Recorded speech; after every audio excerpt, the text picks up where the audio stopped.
सुशांत सिंह राजपूत की हत्या के बाद कई चीजें बाहर निकल के आई हैं। कुछ मैंने इंटरव्यूज पढ़े हैं, कुछ डायरेक्टली भी बात की है। तो उनके पिताजी का कहना है कि वो फिल्म इंडस्ट्री में हो रही टेंशन के करके बहुत ज्यादा परेशान थे। अभिषेक कपूर जिन्होंने उन्हें लॉन्च किया, उनके साथ हाल ही में एक फिल्म की है केदारनाथ। उनका कहना है कि it was a systematic dismantling of a fragile mind. Ankita जो उनकी लॉन्ग टर्म पार्टनर रह चुकी है, उनका कहना है कि वो सामाजिक रूप से की गई अपमान और बेइज्जती नहीं सहन कर पाया।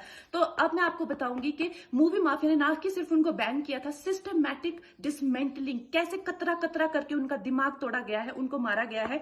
तो ब्लाइंड आइटम आप इसलिए लिखते हैं क्योंकि आप जब झूठ लिखना होता है, आपको के अगेंस्ट कोई लीगल एक्शन नहीं लिया सकता क्योंकि आपका तो नाम ही नहीं लिखा, मगर उसकी जो डिस्क्रिप्शन होती है, जैसे मेरे बारे में लिखा जाएगा कि जिस लड़की के घुंघराले बाल हैं, जिसको नेशनल अवार्ड मिला हुआ है, साइकोटिक है, इस तरह से जो कि मनाली से डिस्क्रिप्शन पूरी दी जाएगी मगर नाम नहीं लिखा जाएगा।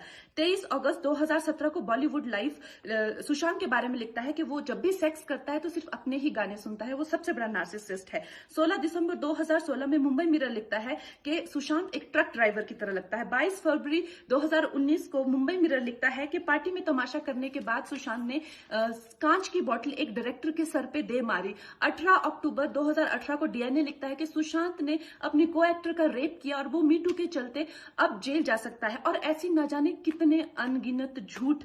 और ये जो बुद्धिजीवी जर्नलिस्ट हैं, ये जो चील कौए गिद्ध हैं जो मूवी माफिया के पाले हुए हैं, ये इसको मेंटल इमोशनल साइकोलॉजिकल लिंचिंग को जर्नलिज्म कहते हैं। मेरे बारे में आज तक जो भी कहा गया मैंने कुछ नहीं कहा, लेकिन जब एक स्वतंत्रता सेनानी के खिलाफ गंदगी लिखी गई, मैंने उस जर्नलिस्ट को कॉन्फ्रंट किया। आपको पता है उसी रात 4 सीनियर जर्नलिस्ट ने मेरे खिलाफ एक गिल्ड बनाई। ऐलान किया गया कि इसकी फिल्म को बैन किया जाए, फ्लॉप किया जाए।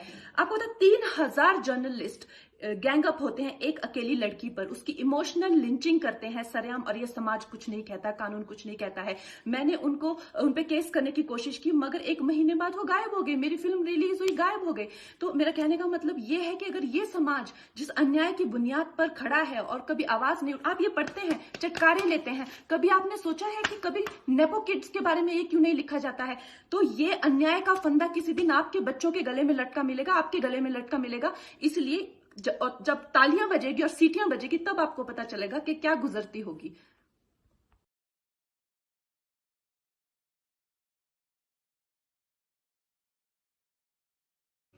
सुशांत सिंह राजपूत की मौत ने हम सबको झंझोड़ के रख दिया है, मगर कुछ लोग जो इस चीज़ में माहिर हैं कि कैसे एक पैरेलल नैरेटिव चलाना है, वो इस तरह से चला रहे हैं कि हाँ, जिनका दिमाग कमज़ोर होता है वो ये डिप्रेशन में आते हैं और सुसाइड वगैरह कमिट करते हैं। जो बंदे ने स्टैनफोर्ड की स्कॉलरशिप, वो रैंक होल्डर है in his entrance for engineering, उसका दिमाग कमज़ोर कैसे हो सकता है? अगर आप देखें उनके कुछ लास्ट पोस्ट, वो क्लियरली कह रहे हैं कि लोगों को बैक कर रहे हैं कि प्लीज़ मेरी फिल्में देखो, मेरा कोई गॉड फादर नहीं है, मुझे निकाल दिया जाएगा इस इंडस्ट्री से। अपने इंटरव्यू में वो जाहिर कर रहे हैं कि मुझे क्यों नहीं ये इंडस्ट्री अपनाती है, I feel like a left over. तो क्या इसमें इस हादसे की कोई बुनियाद नहीं है? किस तरह से अगर किसी और स्टार किड ने इस तरह से 6-7 के साल के स्पैन में काय पोचे जैसे उनको कोई डेब्यू की कोई एक्नॉलेजमेंट, कोई अवार्ड नहीं मिला, या केदारनाथ या धोनी या छिछोरे जैसी फिल्म, एक गली बॉय जैसी एक वाहियात फिल्म को सारे अवार्ड मिलते हैं। Chhichhore is the best film and the best director, उनकी फिल्म को कोई एक्नॉलेजमेंट नहीं। हमें आपसे कुछ नहीं चाहिए, हमें आपकी फिल्में नहीं चाहिए, लेकिन जो हम खुद करते हैं आप हमारे एक्नॉलेजमेंट क्यों नहीं हमें देते हैं? मुझे इनकी फिल्में, मैं जो खुद फिल्में डायरेक्ट करती हूँ, उनको सुपरहिट फिल्मों को ये फ्लॉप घोषित करते हैं। मुझ पे 6 केसेस क्यों डाले गए, क्यों मुझे जेल में डालने की कोशिश की गई?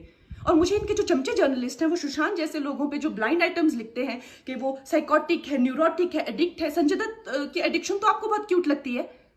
वो लोग मुझे मैसेज करते हैं कि तुम्हारा बहुत डिफिकल्ट टाइम है, तुम ऐसा वैसा स्टेप मत उठा लेना। ऐसा क्यों कहते हैं मुझे? ये क्यों मेरे दिमाग में डालना चाहते हैं कि आप सुसाइड कर लीजिए? तो ये सुसाइड थी कि ये प्लान मर्डर था? लेकिन सुशांत की गलती यही है कि वो उनकी बात मान गया। उन्होंने कहा तुम वर्थलेस हो, वो मान गया।